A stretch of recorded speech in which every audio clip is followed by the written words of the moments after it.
The real reason you're so tired. We're going to talk about one of the most common, no, the most common complaint of modern life, right? That feeling of just being drained all the time. But I bet the real reason isn't what you think it is. So, does this sound familiar? You do everything by the book. You go to bed on time, you get your full 8 hours, but when that alarm clock goes off, you feel like you barely slept at all. It is so frustrating. But what if I told you that the number of hours you sleep, well, that isn't the whole story. Yep, you heard that right. The real key to feeling truly rested, it turns out, isn't just about the quantity of sleep. It's all about the light you see throughout your day. And, even more importantly, when you see it.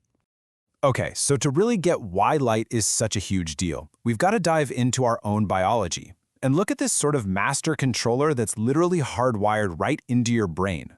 And here it is, your circadian rhythm. Now you can think of it like your body's internal operating system, right? It's this 24-hour clock that's constantly running in the background, telling you when to feel energized and when to get sleepy. And what's the number one thing that sets this clock every single day? You guessed it. It's light. And the whole process is surprisingly direct. Okay, so light enters your eyes. Then, special cells in there shoot a signal straight to this master clock in your brain. From there, the clock acts like a conductor for an orchestra, telling your body when to release the hormones that either wake you up or, prepare you for sleep, like the famous one, melatonin. But here's where it gets really, really cool. This internal clock of yours, it's not just some simple on-off switch. No way, it's way more sophisticated than that. Think of it more like a dimmer switch, and it actually responds totally differently depending on the color of the light it sees. Okay, so here's how it breaks down. Your brain is super sensitive to blue light. That's the kind of light you get from bright daylight. When it sees that, it gets a loud and clear signal. Hey, time to be awake, time to be alert. But on the flip side, it's barely sensitive at all to red and amber light. To your brain, that's just a gentle whisper that the day is winding down. For pretty much all of human history, this system was perfect. You had bright blue sky daylight, followed by the warm red-orange glow of a fire at night. Simple, flawless. But, well, our modern world has completely thrown a wrench in the works. We've created a state of total confusion for our brains. Just think about it. Our homes, our offices, they're absolutely flooded with powerful blue light. We're talking LED bulbs, fluorescent lights, and of course, the big ones, TVs, computers, tablets, and our phones. Our poor brains see all this artificial blue light and literally think it's high noon, even when it's 11 o'clock at night. And this isn't just about feeling a little groggy in the morning. No, the consequences go way beyond that.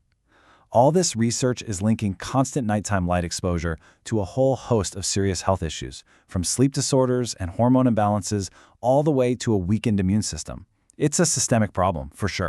And get this, it happens crazy fast. It is staggering. Less than 15 minutes, that's all it takes. Just 15 minutes of scrolling on your phone in a dark room can completely slam the brakes on your body's production of melatonin, the exact hormone you need to fall asleep and, just as important, stay asleep. Okay, but it's not all bad news. Actually, here's the really good news. You are in complete control of this. This isn't about, living like a caveman in total darkness. It's just about learning to manage your daily light diet, giving your brain the right signals at the right times. I want you to think of blue light as having two completely different personalities. In the morning, it is your absolute best friend. It jumpstarts that internal clock, it boosts your focus, and it actually sets you up for better sleep later that night. But that exact same blue light in the evening, it becomes your worst enemy, actively working against your body's natural desire to sleep. So, what's the solution? It's a really simple two-part routine. First, in the morning, you want to flood your eyes with bright, blue, rich light. Throw open the blinds, maybe take a quick walk outside. You're telling your brain the day has officially started. Then, in the evening, you do the exact opposite. You start dimming your world, switching to warmer, gentler tones to signal that the day is wrapping up. And you can get really practical with this, right down to your light bulbs. Next time you're buying one, check the package for something called Kelvin temperature, or K. For daytime spots like your office or kitchen, grab bulbs that are above 3000 Kelvin. They give off that cool, energizing light. But for the evening, for your lamps in the bedroom or living room, you want bulbs below 3000 K. They're usually labeled warm white or soft white. Now, what about when you're actually trying to sleep? Well, it turns out the intensity of the light matters just as much as the color.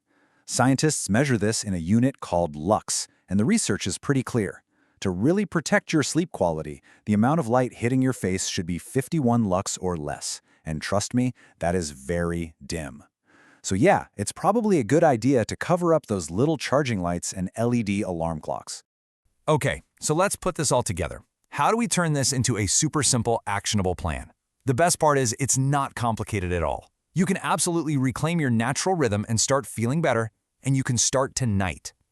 All right, here it is, your 3-step plan for better sleep. Step 1, in the morning, get that bright light. Open the blinds, take that walk. Step 2, in the evening, dim your world. Switch to those warm colored bulbs. And step 3, at night, go dark. Make your bedroom a true sanctuary and get those screens out of there. Seriously, that's it. Because at the end of the day, this is the main takeaway. Light itself is not the enemy. Not at all. It's an incredibly powerful tool.